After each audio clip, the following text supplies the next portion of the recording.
como, como Ambrosio, que era el hombre capaz de condenar a los que él entendía estaban en contra de la fe, pero cuando había que defender aún a sus enemigos, su sentido de justicia era tan grande que defendía a los que en un momento dado le habían sido injustos a él. Ni tampoco Ambrosio de Milán, ni tampoco podemos decir que Jerónimo era, digamos, el tipo de pastor, como lo fue Crisóstomo, que era aquel personaje que ocupaba una posición de gobernador y que le huyó al llamado pastoral, pero cuando accedió se convirtió en un pastor de verdad, entregado. Jerónimo no fue una persona humilde, no era una persona apacible, tampoco era una persona dulce. De hecho, usted sabe que hay unos estereotipos que se dan sobre los santos, y se espera que los santos sean personas humildes, sean personas sencillas, ¿verdad? Piadosos. De hecho, yo conozco a una persona que fue amigo de Charlie, el de Cagua, y dice, yo no puedo entender cómo lo quieren hacer santo si en él no había sentido de humildad, siempre se separaba de todo el mundo. O sea, porque para él decía, siempre andaba separado de todo el mundo, él no buscaba la manera de unir a la gente, ¿no? Pues porque hay unos estereotipos que se dan, cuando alguien dice fulano de tal es un santo, uno espera, ¿verdad?, que se den unas cualidades en él. Jerónimo realmente no tenía esas cualidades, era un individuo orgulloso, era un individuo de un temperamento borrascoso, de un carácter amargo. De hecho, él cuando estaba en coraje podía lastimar a los herejes, pero también le podía caer encima a sus propios hermanos. De hecho, se peleó con Ambrosio de Milán, con Basilio de Cesarea.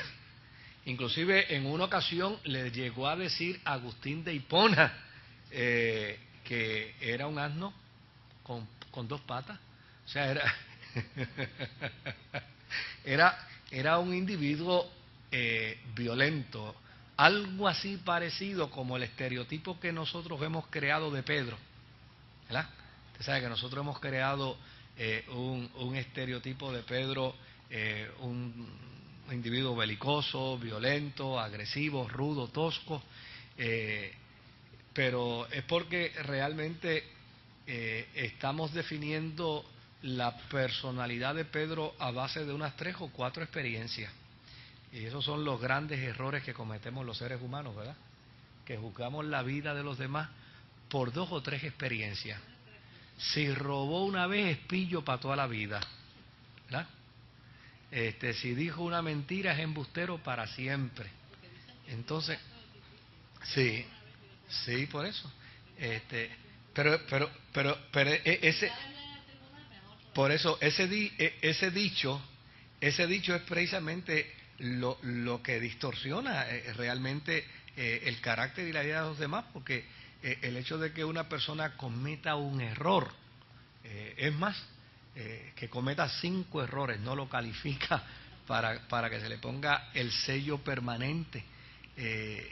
Y por ejemplo, cuando yo a veces le digo a la gente, ¿a ti no te ha hecho pensar que en el momento en que Pedro negó a Jesús fue el único que se atrevió a estar más cerca de Jesús que ninguno de los apóstoles?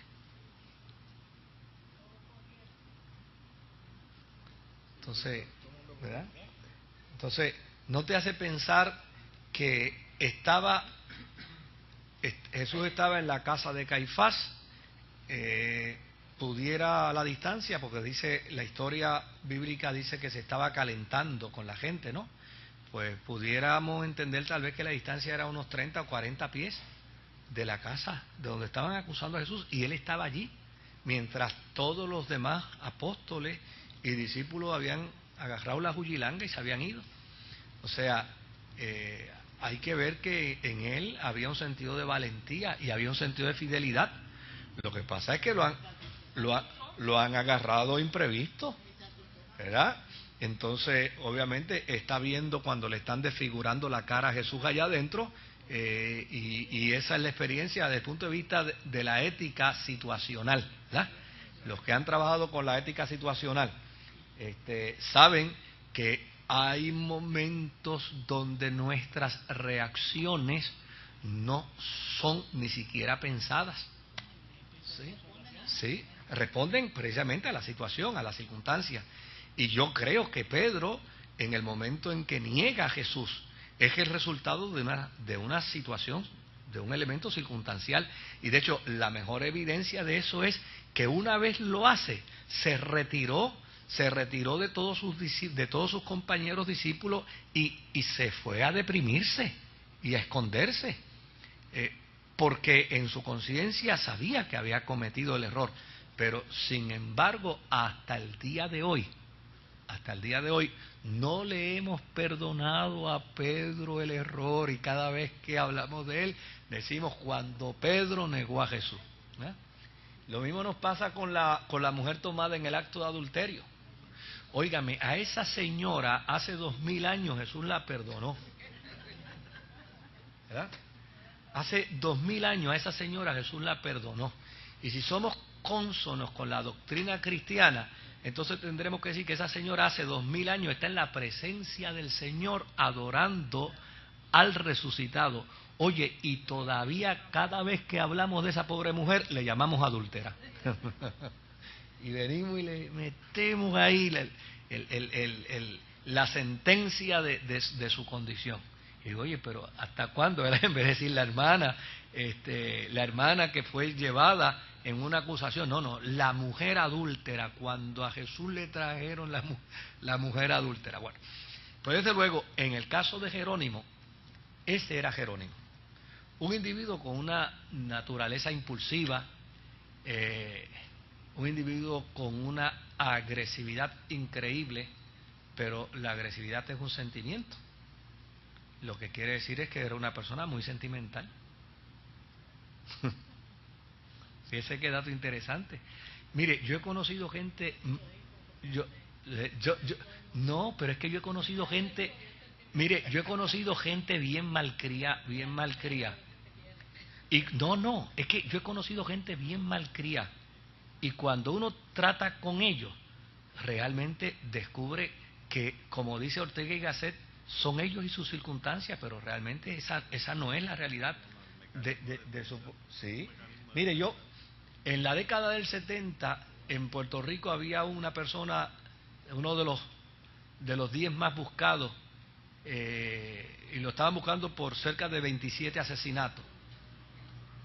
Y yo no voy a, ¿verdad? Pues, para honrar su memoria, ya está muerto, no voy a mencionar su nombre, pero a esta persona lo arrestaron, y cuando se le arrestó yo estaba en el momento en que él fue arrestado, y cuando se le llevó al centro judicial yo me senté con él, pues porque era una persona que se había criado en el mismo barrio mío, y yo le dije, fulano chico, ¿y cuándo tú vas a cambiar? Mire, y ese hombre se le salían las lágrimas, no podía hablar, tenía un taco en la garganta, él quería hablar pero no podía. Y cuando pudo, ¿sabe lo que me dijo? Me dijo, Moisés, ¿y tú te crees que yo no he querido cambiar? Cada vez que yo veo a mi mamita, a mi viejita que se me tira a los pies y me llama por mi nombre y me dice, cambia, ¿tú te crees que yo no he querido hacerlo? Pero es que no puedo. ¿Por qué no? Pues las circunstancias, pues cada vez que sé que me están buscando para matarme, tengo que entender que para que me maten a mí, pues mato al que me quiere matar.